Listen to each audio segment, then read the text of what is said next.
fraction du pain et dans les prières. Une des caractéristiques de cette église de Jérusalem, ses membres persévéraient dans la fraction du pain. François Courant dit il s'appliquait fidèlement à prendre part au repas commun. Et cela nous rappelle les derniers repas de Jésus avec ses disciples. Avant qu'il ne meure, Jésus a célébré sa dernière Pâque avec ses disciples. Il a mangé avec eux. Et ce que font les premiers chrétiens rappelle ce qui s'est passé lors du dernier repas. Les récits de ces derniers repas se trouvent dans Luc chapitre 22. Nous pourrons lire donc du 14e au 20e. Luc chapitre 22, 14 à 20, je vais lire. L'heure étant venue, il s'est mis à table et les apôtres avec lui. Il leur dit, « J'ai désiré vivement manger cette Pâque avec vous avant de souffrir. » Il est conscient que c'est sa dernière Pâque, que bientôt il va mourir. Car je vous l'ai dit, verset 16, « Je ne la mangerai plus jusqu'à ce qu'elle soit accomplie dans le royaume de Dieu. » Et ayant pris une coupe et rendu grâce, il dit, « Prenez cette coupe et distribuez-la entre vous. Car je vous l'ai dit, je ne boirai plus désormais du fruit de la vigne jusqu'à ce que le royaume de Dieu soit venu. » Ensuite, il prit du pain et après avoir rendu grâce, il le rompit et le leur donna en disant, « Ceci est mon corps qui est donné pour vous. Faites ceci en mémoire de moi. » Il prit de même la coupe après le souper, la leur donna en disant, « Cette coupe est la nouvelle alliance en mon sang qui est répandue pour vous. » Amen. C'est donc la Pâque, et généralement à la Pâque, chaque famille prenait des dispositions pour manger la Pâque selon la loi. Et Jésus aussi, selon la loi, il est autour de ses disciples comme un bon père de famille, comme un bon leader, et ils mangent la Pâque ensemble.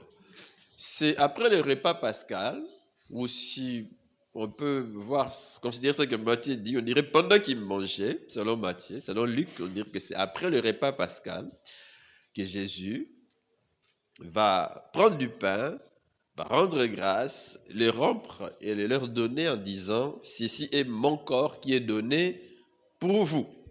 Ceci est mon corps. » Il leur donne le pain. Il leur donne le vin. Il dit, « C'est mon sang. » Au fait, est-ce que c'est le sang de Jésus? Non. Est-ce que c'est son corps? Non. C'est donc un mémorial. Il dit, « Ceci est mon corps. Ceci est mon sang. » Et il dit, « Faites ceci en mémoire de moi. » Luc 22, 19, en mémoire de moi. Et lorsqu'il dit, « Faites ceci en mémoire de moi » ou « Faites ceci en souvenir de moi », il va instituer ce que nous appelons la scène et ce que d'autres appellent l'Eucharistie. Il va instituer la scène comme un mémorial de ses souffrances, un mémorial de sa mort pour le salut des hommes. C'est un mémorial, Et c'est dans ce sens que lors de la dernière scène, c'est dans ce sens que comme lors de la dernière scène, les premiers chrétiens, n'est-ce pas, rompaient le pain. Ils se souvenaient de ces derniers repas avec le maître. Ils se souvenaient, n'est-ce pas, de cette recommandation du maître, de se souvenir de lui. Et ils rompaient donc le pain. Et au début, on a l'impression que c'est chaque jour que cela se faisait, chaque jour, en tout cas lorsqu'ils se rencontraient, selon Acte 2, 46, chaque jour, ils rompaient le pain dans les maisons, chaque jour. Et bien après, c'était une fois la semaine, les jours du Seigneur, lorsqu'ils se retrouvent, ils vont rompre le pain et ça s'est développé jusqu'aujourd'hui. En tout cas, nous, on a l'impression que c'est dans de rares occasions que nous prenons la scène. Ce n'est pas ça? Dans de rares occasions, parfois 2 fois l'an ou 3 fois l'an. Je pense qu'on doit changer cela. doit changer puisque la scène est importante. La fraction du pain dans l'assemblée, dans l'église est importante, comme nous allons le découvrir. Nous, donc, c'est 2 fois ou 3 fois. Dans des occasions particulières, on s'y prépare, mais on doit en tout cas changer cela pour que de temps en temps, n'est-ce pas, que nous célébrions la scène. Et je propose que les dimanches prochains, que nous puissions participer à la table du Seigneur, les dimanches prochains. Et nous allons donc nous préparer pour cela. Est-ce qu'on est ensemble? Intéressant. Donc, au début, c'est chaque jour. Après, c'est une fois la semaine, les jours du Seigneur. Donc, les dimanches, lorsqu'ils se retrouvaient, ils rompaient le pain. Et on ne sait pas trop comment cela s'est passé, en tout cas. On ne sait pas trop comment. On a vu comment ça s'est passé avec Jésus. Luc nous donne une petite idée. Ils sont ensemble, ils mangent, ils célèbrent la scène, ils mangent la Pâque ou le repas pascal. Mais avec les premiers chrétiens, particulièrement les chrétiens de Jérusalem, on ne sait pas trop comment cela s'est faisait. Mais on note que cela s'accompagnait avec un repas fraternel, un agape. Ils viennent, ils mangent et ils vont rompre le pain. Ils mangent ensemble. Ils avaient cette habitude de manger ensemble. Manger ensemble. Et c'était bien. Bien que, bien après, il y a eu quelques abus au milieu d'eux. Et on note même quelques éléments qui ont indigné l'apôtre Paul. Il les souligne dans 1 Corinthiens 11, à partir du 17e verset. Quelques abus, en tout cas, qui s'étaient introduits dans l'Église, particulièrement, n'est-ce pas, dans l'église de Corinthe. Et Paul s'était vraiment indigné. Il dit ceci au verset 17. En donnant cet avertissement, c'est que je ne loue point. C'est que vous vous assemblez non pour devenir meilleur, mais pour devenir pire. Vous vous retrouvez dans l'église pour rompre le pain, rendre grâce au Seigneur, mais ce n'est pas pour devenir meilleur. En principe, lorsque nous venons à l'église, c'est pour devenir meilleur, n'est-ce pas? Pour devenir meilleur, pour changer, pour progresser dans notre marche chrétienne, n'est-ce pas? Progresser dans notre vie de sainteté, du jour le jour, atteindre la perfection qu'on n'a pas sur la terre, mais du moins nous nous approchons du jour le jour. Paul dit, mais vous ne vous rassemblez pas pour devenir meilleur, mais pour devenir pire. Pourquoi est-ce qu'il est dit? C'est à cause des abus qu'il a remarqués. Ils viennent prier, ils viennent à l'église pour rompre le pain, mais quelques abus. Il dit au verset 17, « Et d'abord, j'apprends que lorsque vous vous réunissez en assemblée, ils sont dans l'église, ils sont ensemble, il y a une bonne communion. Il dit, il y a parmi vous des divisions, et je le crois en partie, car il faut qu'il y ait aussi des sectes parmi vous, afin que ceux qui sont approuvés soient reconnus comme tels au milieu de vous. Des partis pris, des gens qui s'isolent. Et lors donc que vous vous réunissez, ce n'est pas pour manger le repas du Seigneur, car quand on se met à table, chacun commence par prendre son propre repas, et l'un a faim, tandis que l'autre est ivre. On voit donc des abus, on vient, on a de la nourriture, mais on a l'impression que les riches sont de leur côté. Ils mangent entre eux et ils ont assez pour manger. Les pauvres, de leur côté, n'ont rien à manger. Alors que l'amour doit les unir au point que chacun doit avoir quelque chose à partager avec l'autre, quelque chose à manger, mais ce n'était plus le cas. Est-ce que vous comprenez? Ce n'est plus vraiment un repas fraternel, un agapé, non, mais chacun amène sa nourriture pour soi. Surtout les riches qui sont de leur côté et qui mangent seuls. Est-ce que c'est un repas fraternel? Non, c'est peut-être une démonstration de force. De force. Mais en dehors du fait qu'ils mangeaient comme ça, il y en a qui devenaient ivres. Et Paul est contre ces choses. Donc on voit comment les abus se sont introduits dans l'Église. Et au verset 22, Paul dit, « N'avez-vous pas de maison pour y manger et boire? Ou méprisez-vous l'Église des dieux et faites-vous honte à ceux qui n'ont rien? » Vous méprisez l'Église des dieux. Paul dit, faites attention. Vous me suivez? Vous êtes avec moi? Vous méprisez. Il dit, que vous dirai-je? Vous louerai-je? En cela, je ne vous loue point. Je ne vous loue point. Donc, il y a des abus, mais du moins, nous retenons qu'ils avaient l'habitude, les chrétiens de Jérusalem et les premiers chrétiens de manière générale, de rompre le pain, et surtout le premier jour de la semaine, ou disons le jour du Seigneur. Mais quel est l'essence de la fraction du pain? Quelle est l'essence de la scène, ou de la sainte scène, comme on aime bien le dire? La fraction du pain désigne l'ordonnance que Jésus a instituée pour commémorer sa mort et sa résurrection. Il a ordonné à l'Église de la pratiquer jusqu'à son retour. Il dit, faites ceci en mémoire de moi. Faites-les une ordonnance. J'ouvre une parenthèse ici pour dire que nous croyons qu'il y a 2 ordonnances. Les autres l'appellent sacrement. Il n'y en a pas plusieurs. Certains pensent qu'il y en a 7. Mais en tout cas, nous, à la lumière de la Bible, nous pensons qu'il y en a combien? 2. Il y a le baptême et la scène. Et l'on voit comment les premiers chrétiens, en dehors de leur diversité culturelle, se sont tournés vers le Seigneur et ont reçu les baptêmes. Première ordonnance, premier sacrement. Ils s'attachent à cela. C'est une ordonnance. Et c'est important que nous, en tant que chrétiens, que nous passions aussi par là. Par cette première ordonnance, le baptême. Et il y a une seconde, la sainte, la scène, ou la fraction du pain, ou l'Eucharistie, si vous voulez. Il n'y en a pas 7, mais combien? 2. Donc la fraction du pain, c'est l'une des ordonnances que Jésus a instituées. Et cette ordonnance nous rappelle l'œuvre de la croix, ou la mise à mort de Jésus. Un rappel de l'œuvre de la croix. Et la Sainte Seine, lors de la Sainte Seine, nous proclamons au même moment sa mort. Nous proclamons, et c'est important. Nous nous rappelons de ce qui s'est passé à la croix, comment Jésus a donné sa vie pour nous. Le pain que nous mangeons rappelle son corps qui a été brisé pour nous. Son corps qui a souffert. Et la coupe que nous buvons rappelle son sang, le sang de l'alliance qui a été répandu pour nous. Et la fraction du pain, un autre élément, c'est qu'elle donne l'idée de notre communion, à la fois avec les Christ et avec les autres. Communion. Avec les Christ. Nous sommes en communion avec lui et nous sommes en communion les uns avec les autres. La communion. C'est pour cela que ça n'a pas de sens.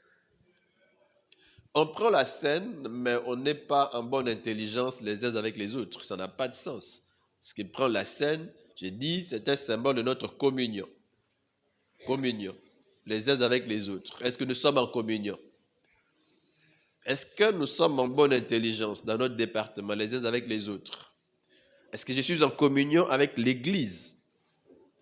Vous savez que lorsque vous êtes sous discipline, cette communion, c'est vrai, je suis dans l'église, mais il y a une communion qui est un peu rompue. On ne participe pas à la Sainte Seine. Vous me suivez? Nous parlons de la discipline tous les mercredis, tous ces derniers mercredis, et nous allons continuer. On n'est pas vraiment en communion avec l'église. Donc, celui qui est sous discipline ne prend pas la Sainte Seine. Celui qui n'est pas en communion avec les autres ne prend pas la Sainte Seine. Celui qui n'est pas en communion avec les Christ, n'avait pas une bonne vie spirituelle, ne peut pas prendre la scène. C'est un symbole de notre communion. Communion. Qui se manifeste dans notre marche régulière. Quand on est séparé des autres, non. Vous savez, comme on l'a dit le dimanche passé, que nous devons persévérer dans la communion fraternelle. Parce que nous, en tant que chrétiens, nous avons besoin de relations pour grandir. Et Dieu le sait. Besoin de relations. On ne peut pas grandir sans relation. Relation avec les autres, avec mon frère, avec ma sœur. Nous ne grandissons pas en restant séparés des autres. Non. Non. Nous nous épanouissons dans le cadre de l'amitié fraternelle. Voilà. On ne peut pas s'épanouir en dehors de la communion, de l'amitié fraternelle. Et selon la Bible, la communion fraternelle n'est pas une option pour un chrétien, non. C'est obligatoire, la communion. Et donc, participer à la Sainte Seine, n'est-ce pas, démontre cette communion, les uns avec les autres et aussi avec les Christ. Est-ce qu'on est ensemble? C'est aussi le symbole de l'unité. L'unité. Nous sommes un. L'unité. En Christ, l'unité. L'unité. Un même pain que nous partageons, un même pain. L'unité. On comprend qu'on doit, n'est-ce pas, combattre la division. Division. On doit combattre les chamailleries ou les manques d'unité au milieu de nous. L'unité, l'unité. Développer l'unité. Si un membre souffre, tout le corps souffre. Voilà comment se manifeste l'unité. On se préoccupe de ce qui arrive à l'autre. On est unis à cause de Jésus. Est-ce qu'on est ensemble? Nous formons un seul corps, un seul corps. Et Jésus prend le pain, il va le rompre. C'est un seul pain qui est rompu, symbole de l'unité, l'unité. Et le corps, l'Église, on le sait, est comparable à un corps. On la compare au corps humain qui doit maintenir l'unité pour qu'il y ait harmonie. Il y a un seul corps. Et Dieu nous a appelés aussi à l'unité. Est-ce qu'on est ensemble? La fraction du pain, c'est aussi un symbole de notre participation au bienfait qui découle de la mort de Christ. Christ est mort pour nous. À cause de sa mort, nous avons été libérés de la puissance du monde des ténèbres. À cause de sa mort, nous avons été sauvés, lavés de nos iniquités. Et lorsque nous rompons le pain, n'est-ce pas? C'est donc un symbole que nous participons au bienfait. C'est pour cela que nous prenons le temps de louer le Seigneur, de le bénir à cause de son œuvre de la croix. Et c'est bien parce que ça nous rappelle, d'un côté, que nous avons été lavés de nos péchés, que nous avons été sauvés, libérés des chaînes du péché et du diable, que le péché ne peut plus régner dans ma vie, que l'ennemi n'a plus de pouvoir sur moi, que j'ai quitté le monde des ténèbres pour le monde de la lumière. Amen. J'ai été sauvé, sauvé. J'ai été favorisé par Dieu, favorisé par Dieu. Dieu est de mon côté. Et à cause de la croix, j'ai une vie bénie. Ma vie est entre les saintes mains de Dieu, sous son contrôle et sous sa bénédiction. Peu importe ce que je peux vivre comme, entre guillemets, n'est-ce pas, des situations difficiles ou compliquées, mais ma vie a été bénie. Je ne suis pas maudit, mais je suis un homme, une femme bénie de Dieu. On rend donc le pain, symbole de l'unité, aussi symbole de notre participation au bienfait qui découle de la mort du Christ. Christ est mort, eh bien, c'est pour moi qu'il est mort. Vous savez, pour certaines personnes, la scène ne doit pas être prise comme un moyen d'obtenir la bénédiction, mais juste comme un repas fraternel, un culte d'action de grâce en mémoire de celui qui nous a déjà bénis. À la croix, nous avons déjà été bénis et la scène, c'est juste un rappel où nous bénissons le Seigneur parce qu'il nous a déjà bénis, mais ce n'est pas qu'il nous bénit pendant la scène. C'est vrai qu'il y a plusieurs interprétations au sujet de la scène. Donc pour des gens ici, on ne doit pas s'attendre à être béni pendant la scène. Mais en tout cas, nous pensons que la scène ou la fraction de pain, c'est aussi un moyen de grâce. Que nous devons nous attendre à être bénis de Dieu. Que pendant ce moment, que Dieu nous touche, que Dieu nous fasse du bien. C'est vrai que nous lui disons merci à cause de l'œuvre de la croix. C'est vrai que nous nous souvenons que Jésus est vraiment mort pour nous. C'est vrai que nous annonçons aussi aux morts que Jésus est réellement mort et ressuscité. C'est vrai que nous nous souvenons de tout ce qu'il a fait pour nous à la croix, mais nous croyons aussi que c'est vrai, c'est un mémorial, mais pendant ce temps, Dieu aussi nous bénit.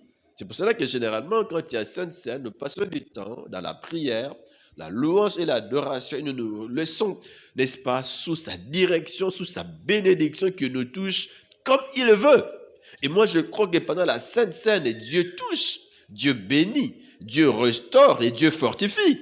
C'est un symbole, on se souvient, mais au fait, on devient aussi conscient que ma vie est entre les saintes mains de Dieu. Que si j'ai des problèmes à cause de la croix, le Seigneur peut m'ouvrir des portes fermées. On doit s'attendre à la bénédiction. À la bénédiction, n'est-ce pas, pendant que nous rompons le pain. Amen. Comment alors rompre le pain? J'ai dit qu'on ne sait pas comment ça s'est passé avec les premiers chrétiens. On voit ce que Jésus a fait et ce qu'il a dit, comment il l'a institué. Mais on voit Paul. Paul n'a pas vu Jésus, mais il connaissait toute la tradition sur Jésus. Intéressant. Paul, suffisamment informé de la vie de Jésus, des traditions sur tout ce que les gens racontaient sur Jésus, tout ce qui a été écrit sur lui. Paul en était au courant. Il s'est suffisamment renseigné. Apprenons à nous renseigner, à nous informer, à nous former, à lire. On est ensemble. J'ouvre une parenthèse, il y a des chrétiens qui ne lisent pas. En commençant par la Bible. Il y en a même qui n'ont pas de Bible. Est-ce que vous avez votre Bible ce matin? Est-ce que vous l'avez à la maison? Est-ce que vous la lisez? Vous l'ouvrez quand? Seulement les dimanches? En dehors de la Bible, on peut lire d'autres livres d'édification. On peut écouter des prédications. Ça transforme notre vie. Nous devons travailler notre vie. Travailler notre vie, notre cœur, notre vie intérieure. Travailler nos capacités. Et même travailler nos connaissances. Nous devons lire. Vous êtes avec moi? Intéressant. Paul connaissait la tradition sur Jésus. Voilà ce qu'il dit au verset 23, 1 Corinthiens 11. Il dit, car j'ai reçu du Seigneur ce que je vous ai enseigné. C'est que le Seigneur Jésus, dans la nuit où il fut livré, prit du pain. Et après avoir rendu grâce, le rompit et dit, ceci est mon corps qui est rompu pour vous. Faites ceci en mémoire de moi. De même, après avoir soupé, il prit la coupe et dit, cette coupe est la nouvelle alliance en mon sang. Faites ceci en mémoire de moi, toutes les fois que vous en boirez. Car toutes les fois que vous mangez ce pain et que vous buvez cette coupe, vous annoncez la mort du Seigneur jusqu'à ce qu'il vienne. Et dit, j'ai reçu du Seigneur. Est-ce qu'il était là lors du dernier repas? Non, mais il connaît ce qui s'est passé. Il reprend même tout ce qui s'est passé. Au verset 27, il dit, c'est pourquoi celui qui mangera le pain ou boira la coupe du Seigneur indignement sera coupable envers le corps et le sang du Seigneur. Il dit ce qu'on doit éviter ou les conditions pour participer à la scène. Mais déjà, avant de développer toutes ces conditions, en tout cas, de manière générale, on permet à ceux qui déjà ont été baptisés de prendre la scène avec nous. Pas ceux qui ne l'ont pas encore été, on n'avait pas encore été baptisés, lorsqu'il y a Sainte Seine, vous n'y avez pas droit. Il faut ces deux ordonnances, la seconde et un rapport avec la première. J'ai déjà été baptisé et je peux participer à la table du Seigneur. Évitons même de rater de participer. Vous êtes avec moi? Paul dit, il ne faut pas boire la coupe du Seigneur comment? Indignement. On ne comprend pas l'essence. Ou on n'a pas une bonne vie devant Dieu. Mais l'on veut participer à la table du Seigneur. C'est toujours intéressant avant que chacun se prépare, que chacun s'examine soi-même. Et que chacun répare aussi avec Dieu là où il faut réparer. Il faut réparer. Il ne faut pas boire indignement. Il dit, celui qui boit indignement sera coupable envers le corps et le sang du Seigneur. Que chacun donc s'éprouve soi-même, s'examine soi-même. Et qu'ainsi il mange du pain et boive de la coupe.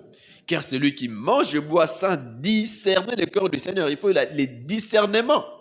Connaître l'essence, c'est vrai, c'est juste un pain. Mais ce pain représente le corps du Seigneur qui a été brisé. Le pain ne devient pas le corps. La coupe ne devient pas le sang de Jésus. Non, c'est un symbole. Vous êtes avec moi? C'est un symbole. Mais je suis conscient que c'est pour moi que Jésus est mort à la croix. Je suis conscient que c'est pour moi que son sang a coulé. Je suis conscient de cela. Et je crois même en sa mort. Et cette mort s'est déjà réalisée en moi. Je suis sauvé. Et je me souviens donc de cet homme qui a donné sa vie pour moi. Et je prends le pain. Je prends la coupe. Paul dit, il faut discerner. Ne pas manger indignement. Deux, il dit, il faut discerner. Et entre les deux, il dit que chacun s'examine, s'éprouve. Et Paul dit, mais lorsqu'on mange indignement, on ne s'éprouve pas soi-même, on n'est pas conscient de l'acte que l'on pose. Paul dit, mais il y a des conséquences. Au verset 30, il dit, c'est pour cela qu'il y a parmi vous d'infirmes et des malades, et qu'un grand nombre sont morts. On ne sait pas trop comment, mais Paul signale, ou nous donne l'information que beaucoup qui ont, n'est-ce pas, qui n'ont pas participé à la table du Seigneur dignement, beaucoup, n'est-ce pas, sont devenus infirmes, malades, et d'autres sont même morts. Au verset 31, il dit, si nous nous jugions nous-mêmes, nous ne serions pas jugés. Mais quand nous sommes jugés, nous sommes châtiés par le Seigneur, afin que nous ne soyons pas condamnés avec le monde. Ainsi, mes frères, lorsque vous vous réunissez pour le repas, attendez-vous les uns les autres. Si quelqu'un a faim, qu'il mange chez lui, afin que vous ne vous réunissiez pas pour attirer un jugement sur vous. Il dit, je réglerai les autres choses quand je serai arrivé. J'ai dit qu'il y avait des abus. Les uns avaient assez pour manger, les autres non. N'est-ce pas, d'autres encore s'enivraient. Paul dit non. C'est le repas du Seigneur, accompagné d'un repas fraternel. Eh bien, vous devez comprendre que c'est l'unité. Cela signifie l'unité et vous devez maintenir l'unité. Mes frères, maintenant la communion est maintenant l'unité. La communion, c'est important dans l'Église.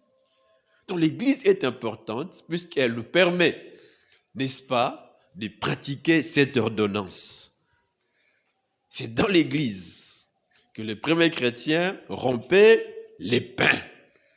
J'ai dit que nous devons revoir notre façon de faire pour que de temps en temps, que nous rompions aussi le pain, parce que ça nous permet de nous souvenir de la mort de Jésus, de sa résurrection. Ça nous permet de nous approprier les bienfaits qui découlent de l'œuvre de la croix. Ça nous permet d'être conscients que nous sommes différents et que nous avons aussi à marcher de manière différente dans le monde. Ça nous rend aussi conscients qu'il nous faut maintenir l'unité. Je ne dois pas être à la base de la division en colportant des choses.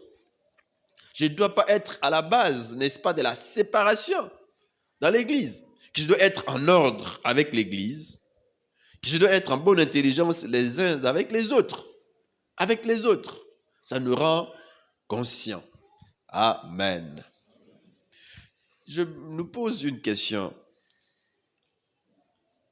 Est-ce que nous avons déjà rencontré le Seigneur dans notre vie? Parce que tout commence par là.